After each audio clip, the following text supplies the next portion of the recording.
saludo de bienvenida y gracias por estar todos los que van a ver este estudio bíblico. Recuerden que estamos estudiando lo que es la gracia de Dios, ese don inmerecido que Dios le da al hombre, pero que lo necesita, no porque lo merezca, sino porque lo necesita.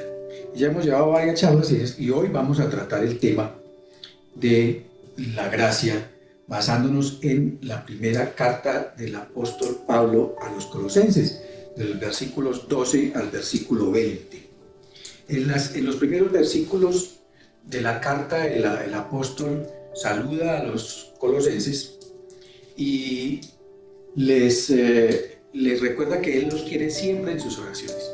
Enseguida hace una oración al Padre, dándole gracias porque ellos han podido comprender la verdad del Evangelio y además lo han practicado. Enseguida él comienza a pedirle a Dios que les dé sabiduría y entendimiento. Y sabiduría y entendimiento por lo que les va a explicar en los versículos que siguen, que son los que vamos a ver. Entonces, veamos esos versículos. Lo que vamos a tratar es el amor. El amor de Dios es la gracia de Dios. Al fin y al cabo, Dios expresa su gracia con su amor y expresa su amor con su gracia. Entonces, leamos estos versículos. El versículo 12, que dice: con gozo, dando gracias al Padre, que nos hizo aptos para participar en la herencia de los santos en luz, el cual nos ha librado de la potestad de las tinieblas y trasladado al reino de su amado Hijo, en quien tenemos redención por su sangre, el perdón de pecados. Y continúa diciendo en el 15: Él es la imagen del Dios invisible, el primogénito de toda creación. Porque en Él fueron creadas todas las cosas, las que hay en los cielos, las que hay en la tierra, visibles e invisibles, sean tronos, sean dominios, sean principados, sean potestades, todo fue creado por medio de Él y para Él. Y Él es antes de todas las cosas, y todas las cosas en Él subsisten. Y Él es la cabeza del cuerpo, que es la iglesia. Él, que es el principio, es el primogénito de entre los muertos, para que en todo tenga la preeminencia. Por cuanto agradó al Padre que en Él habitase toda plenitud, y por medio de Él reconciliar consigo todas las cosas, así las que están en la tierra como las que están en los cielos, haciendo la paz mediante la sangre del Señor Jesús. Entonces vamos a comenzar este estudio, pero antes vamos a dejar esto en manos del Señor y comencemos con una oración. Padre Santo, estamos acá agradecidos contigo porque nos permites acercarnos a tu grandeza, a tu inmensidad, a tu santidad, Señor, a conocer de ti y a aprender de ti. Permite que tengamos sabiduría y entendimiento para comprender tus escrituras. En el nombre de Jesús. Amén. Bueno, entonces vamos a comenzar. Devolvamos esto y vamos a comenzar desde el versículo 12, donde dice que el Padre nos hizo aptos para participar en una herencia de los santos en luz. ¿Y cuál entonces esa herencia en luz? Pues en el versículo 13 nos contesta que esa herencia en luz es el reinado de su amado Hijo, de Jesucristo. Él nos traslada de las tinieblas a la luz, y esa luz es su Hijo Jesucristo, en quien tenemos redención por su sangre y el perdón de pecados.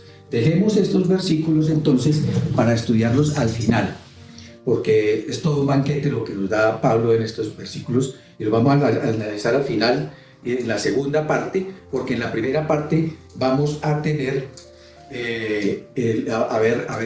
los versículos siguientes, y estos versículos se relacionan con el versículo 20.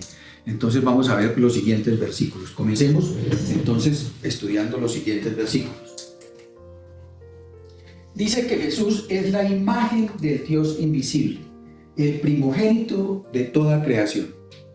Lo que entendemos entonces es que Jesús es la representación real del Dios que es invisible, del Dios que no podemos ver porque Él es espíritu.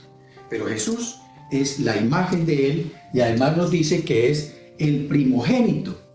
El primogénito no quiere decir que después de Él hay más, sino el primogénito quiere decir que es el que tiene la preeminencia, la que tiene la superioridad sobre todas las cosas y sobre toda la creación. Después entonces nos dice que porque en Él fueron creadas todas las cosas, las que hay en los cielos, las que hay en la tierra, visibles e invisibles, tronos, dominios, principados, potestades, todo fue creado por medio de Él y para Él. Por medio de Él y para Él. Tenemos que nos dice que es en Él, por medio de Él, o sea que Él lo hizo, y para Él. Todo lo que se haga es para Él y es hecho en Él. Hay un poquito de digamos, misterio en este asunto, como que en Él fue creado y todo es para Él, pero vamos a tratar de mirar más adelante en qué consisten estas cosas.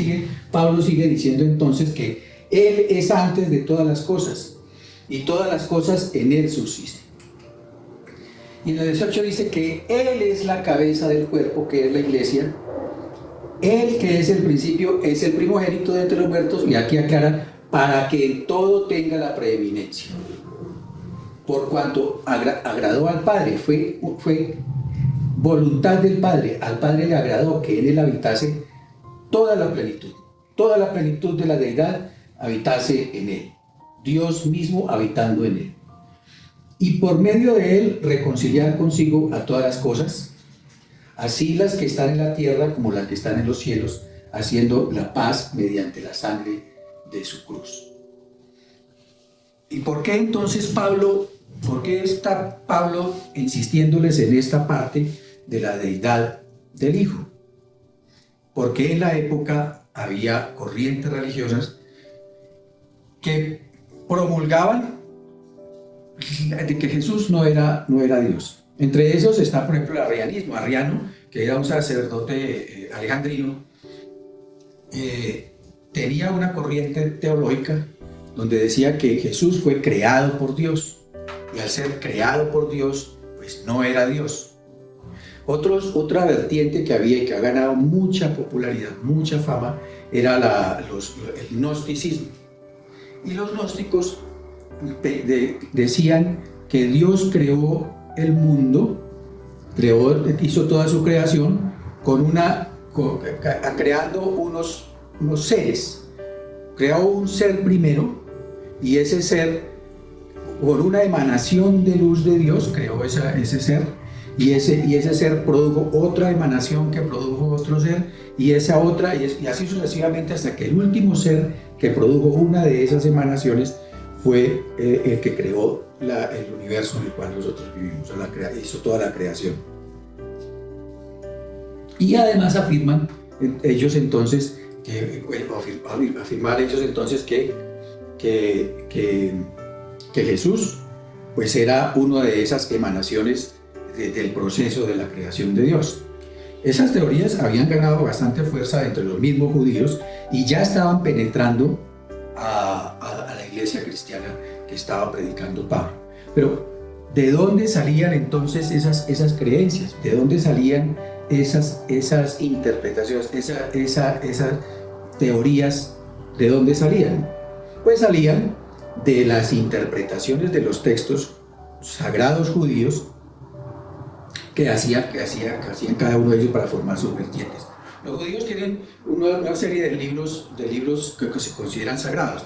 El primero de ellos, la Torá. Por supuesto, la Torá es el libro sagrado por excelencia, porque fue el que le reveló Dios directamente a Moisés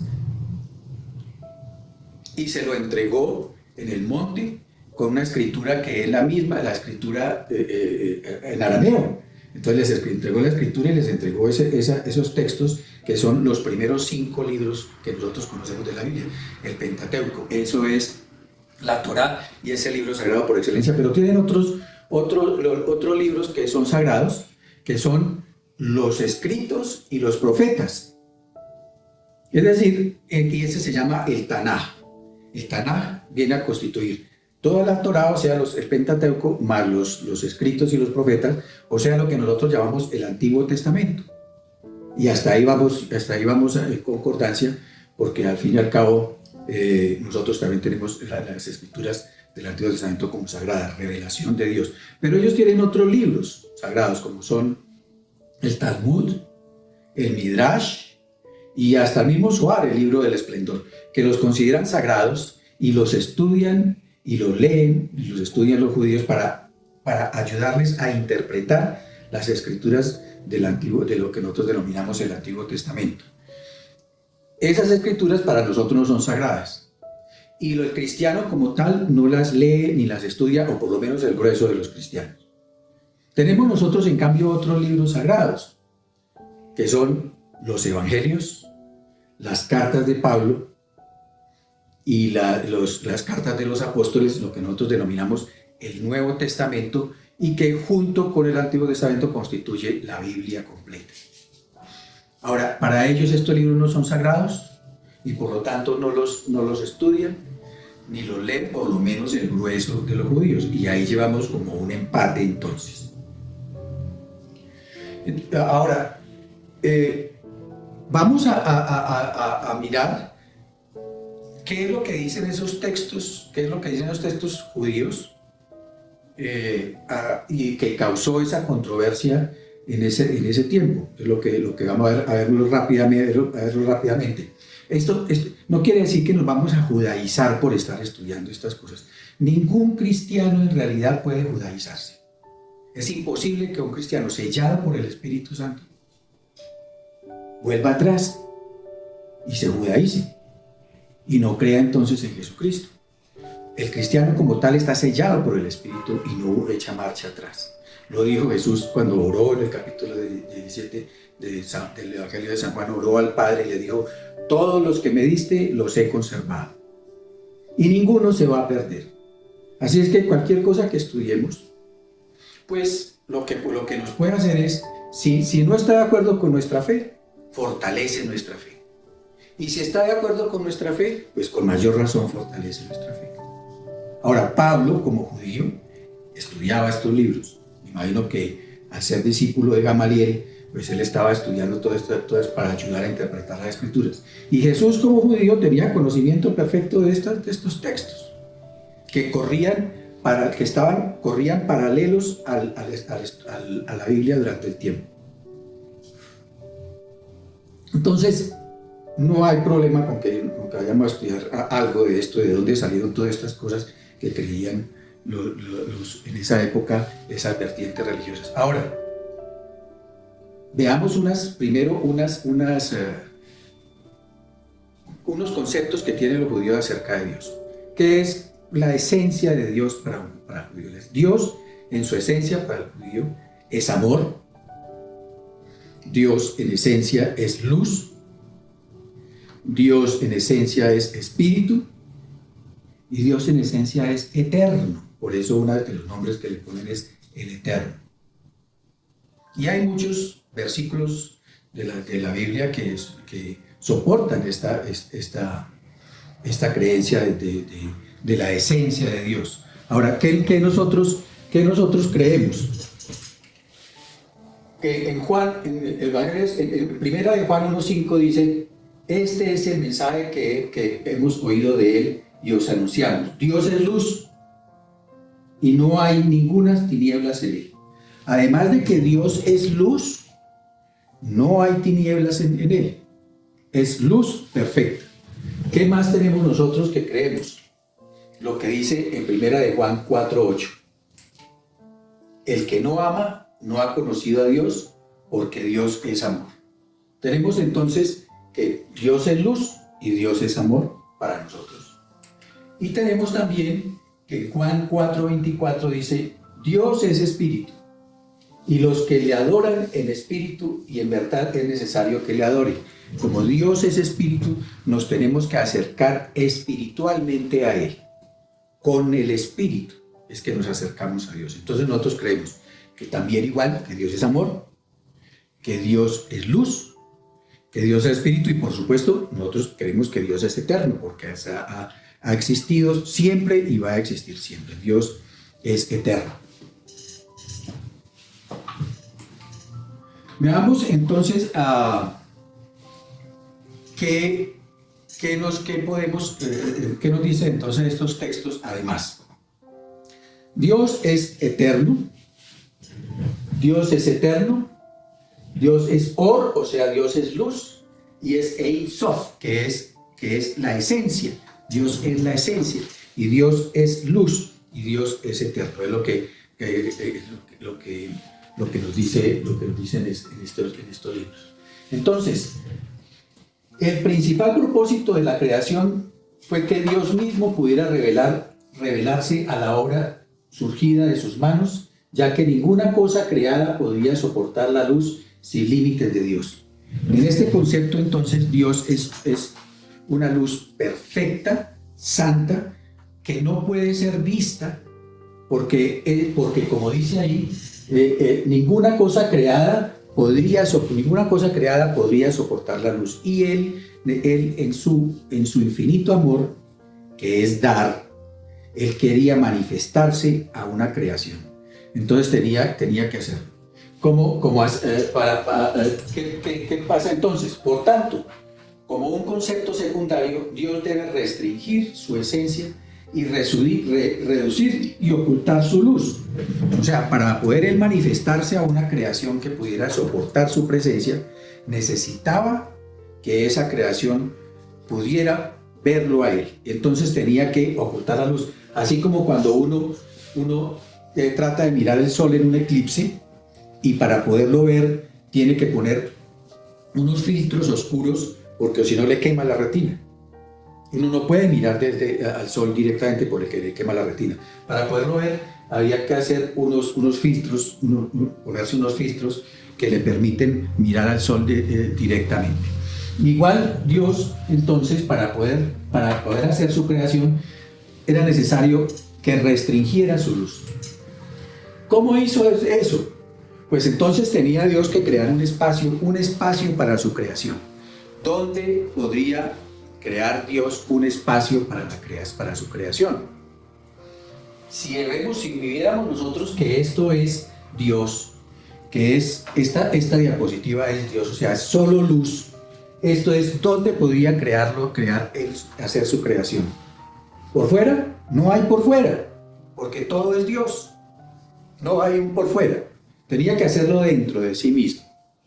Y siendo luz, para poder hacer, tenía que opacar su luz. Tenía que opacar su luz. Para opacar su luz, entonces, ¿qué es lo que hace?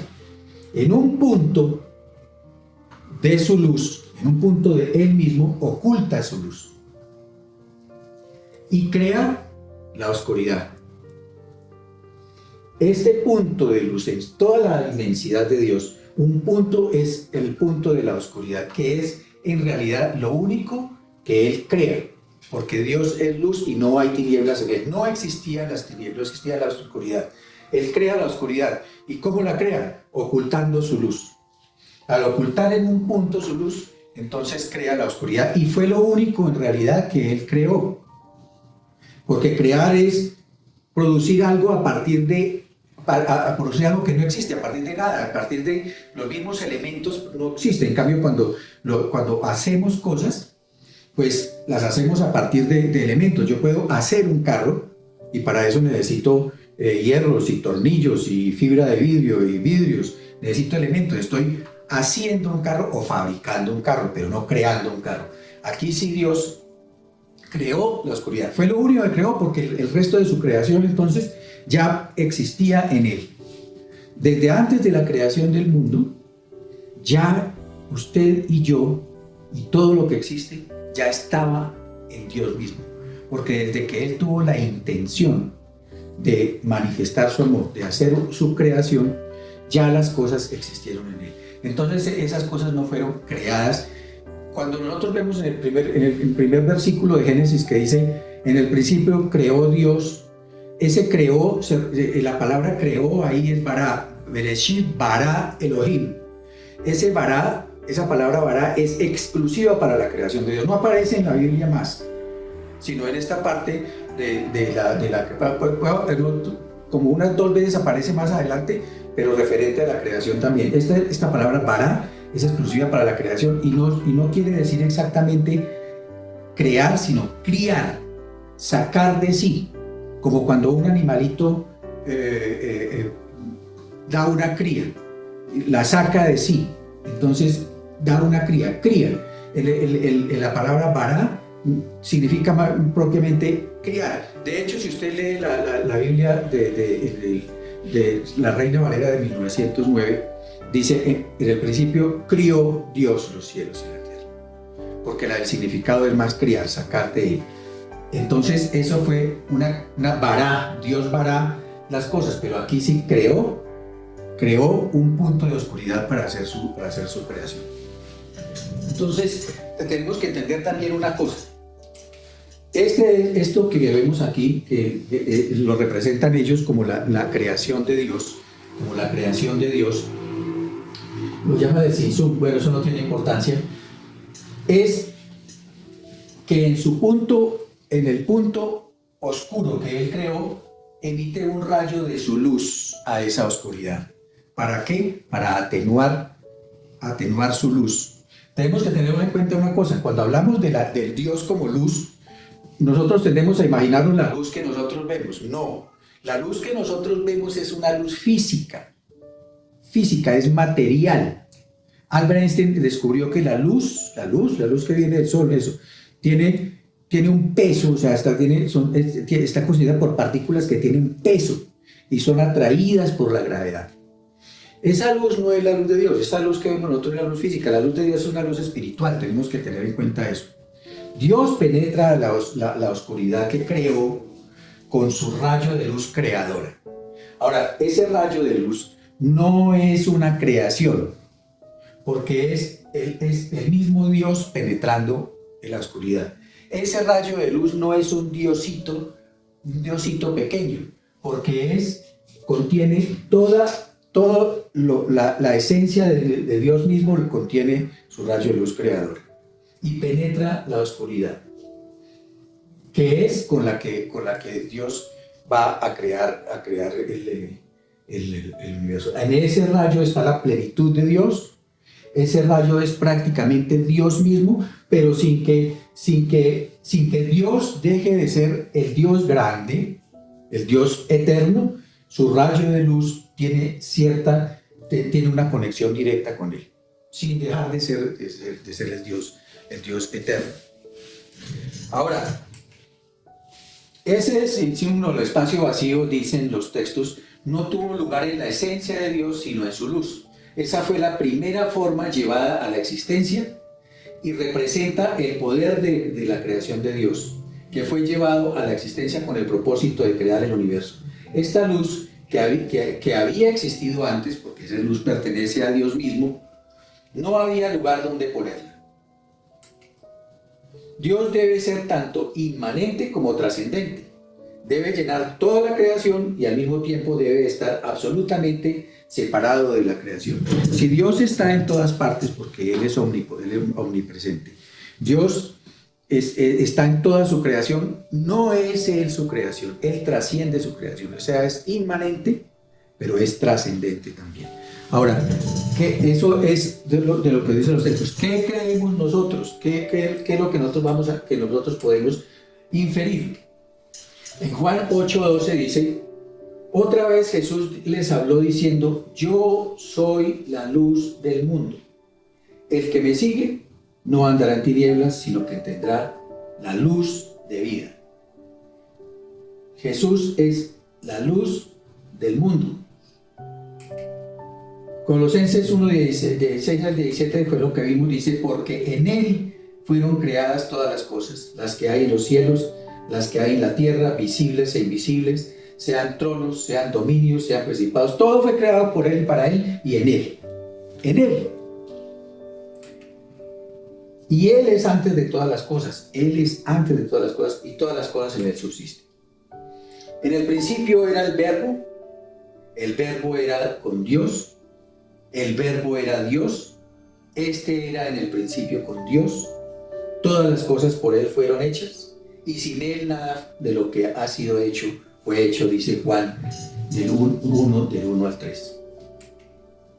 También de nosotros sabemos que en Colosenses 2:9 nos dice, porque en Él habita corporalmente toda la plenitud de la deidad. En Jesús está Dios pleno. Vamos a ver entonces cómo fue en este sentido el proceso de la creación.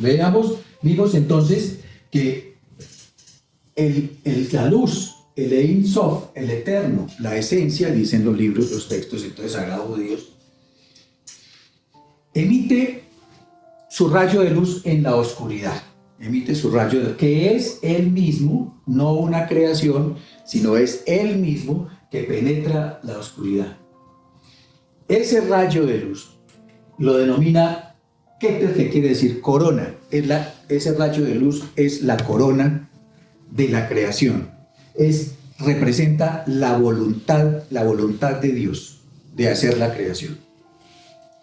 Y ese rayo de luz inicia una creación. Inicia una creación con una emanación de su luz. La primera emanación de su luz. Esa primera emanación constituye la sabiduría de Dios.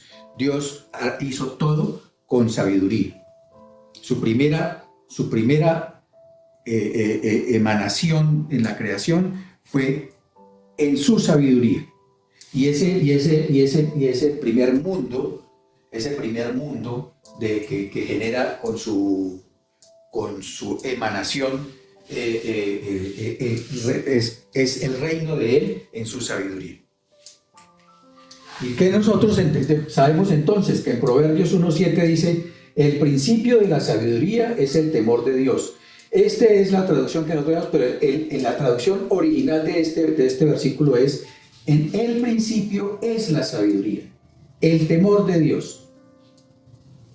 El principio, donde se originó todo, donde se originó todo es en la sabiduría de Dios. Ahí se originaron todas las cosas. Seguimos entonces, miramos ahora sí en un proceso así como rapidito, porque esto es un estudio bien largo. Vamos a mirar cómo fue entonces el proceso que dicen estos textos. El Ein Sof, el eterno, la esencia, penetra la oscuridad con su rayo de luz, que es la voluntad de Él, su corona, emite la primera emanación que crea un mundo espiritual de luz que todavía es muy no es posible verlo porque es demasiado poderoso, de manera que ese emite otra emanación, otro mundo que va oscureciendo la luz, y así sucesivamente va haciendo emanaciones de luces que son mundos espirituales, o llámelo cielos, mundos espirituales. Sigue haciendo donde cada uno va teniendo, aquí no precisamente porque como son muy luminosos no se ve, pero aquí está la sabiduría, el entendimiento, la comprensión, la bondad absoluta, el poder, el amor y la belleza, y sigue haciendo emanaciones para ir ocultando su luz y que se vaya pudiendo para poderse expresar él más. Va haciendo más emanaciones y va creando mundos espirituales. Y a lo último, entonces hace la última emanación, viene a ser lo que se llama el mundo físico, que ya en la suficiente oscuridad pues, se logra obtener un mundo físico que puedan ver. Es el universo en el que nosotros vivimos. Ese es el texto que refieren ellos. O sea que el primer versículo de Génesis, que dice: en el principio Dios vará los cielos y la tierra, quiere decir que creó estos mundos espirituales y la tierra como el universo físico, no la tierra que nosotros tenemos. Cuando mira usted en hebreo el versículo de Génesis dice que creó a Aretz. Aretz es la tierra que creó al principio, el universo, y cuando creó a Adán lo hizo del polvo de Adamá, que es el polvo físico de la tierra. Esto es lo que dicen los textos y que les produjo tanta confusión a todas las personas que vivían en esa época. Y aún en nuestro tiempo hay tendencias religiosas a decir que Jesús no es Dios. Ahora, que esto es cierto o no, lo importante es que para mí me fortalece mi fe en el primer versículo de Génesis. En el principio creó Dios los cielos y la tierra. Y también me fortalece mi creencia en que Jesús es el Hijo de Dios, es la plenitud de Dios, y en Él, por Él y para Él fueron creadas todas las cosas. Lo que sí le causa a uno una intriguita es comparar estas interpretaciones de los libros sagrados judíos que vienen de tiempos inmemoriales con las teorías científicas actuales, donde dicen que todo comenzó con una explosión fulgurante de energía en la materia negra, en la materia oscura. Dejemos ahí, porque eso sería un tema también especial para tratar en un tema que se llamaría la ciencia y la Biblia. Y ahora los invito a que nos vayamos a ver la segunda parte de este estudio, que se trata del versículo 20, de la carta de Pablo a los Corintios, de la primera carta de los Corintios, que dice: por medio de él reconciliar consigo todas las cosas, así las que están en la tierra como las que están en los cielos, haciendo la paz mediante la sangre de cruz. Vamos a ver entonces, los invito para que veamos la segunda parte. Ahora, por el momento, le damos gracias a Dios que nos ha permitido estudiar hoy y por lo menos aclarar algunos conceptos, y ojalá Dios les dé sabiduría y entendimiento y que podamos seguir estudiando las Escrituras como Dios quiere, escudriñándolas. Dios los bendiga. Nos vamos ahorita a la segunda parte.